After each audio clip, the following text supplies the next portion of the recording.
ঠিক আছে, সেই অনুপাতে বন্যার্থ মানুষের পাশে দাঁড়িয়ে যাবেন, এটাই আমি প্রত্যাশা করছি। না, আমি বিনীতভাবে অনুরোধ করব যে আসলে ট্রল যারা করছেন, আপনাদের অধিকার আছে ট্রল করার, কিন্তু বাস্তবতা কিন্তু অনেক ভিন্ন। আমাকে নিয়ে আপনার ট্রল, আমাকে যে সবার পছন্দ হবে তা কিন্তু না, আমাকে একদিন অপছন্দ হতেই পারে, কিন্তু আমি সেই অপছন্দের ডায়লগগুলো বিপদের সংকটে দুর্যোগে মানুষের দুর্যোগে এই কথাগুলো আমি শুনবো না। আমি মনে করি মানুষ হিসেবে মানুষের পাশে দাঁড়ানোটা এটা একটা মানুষের নৈতিক দায়িত্ব। সেই নৈতিক দায়িত্বের আলোকে এই অবহেলিত মানুষের পাশে দাঁড়ানো এটা ইমানি দায়িত্ব। আমি আমার ইমানি দায়িত্ব চালিয়ে যাব, পিছনে কে কি বললো সেটা আমার দেখার কোনো প্রয়োজন নেই। কবলিত বানবাসী মানুষের পাশে দাঁড়িয়ে যান।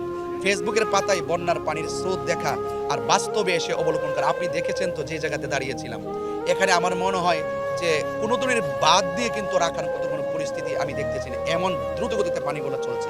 এই জন্য আমি বিত্তশালী মানুষদেরকে বিনীতভাবে অনুরোধ করব, আল্লাহর ওয়াস্তে আপনারা ঘরে বসে না থেকে, কাউকে নিয়ে ট্রল না করে, আপনারা জানেন বিগত দিনেও কিন্তু আমরা সুনামগঞ্জ থেকে শুরু করে চট্টগ্রাম পর্যন্ত আমরা দৌড়ে গিয়েছি এবং বরাবর আমরা এখনো এসেছি।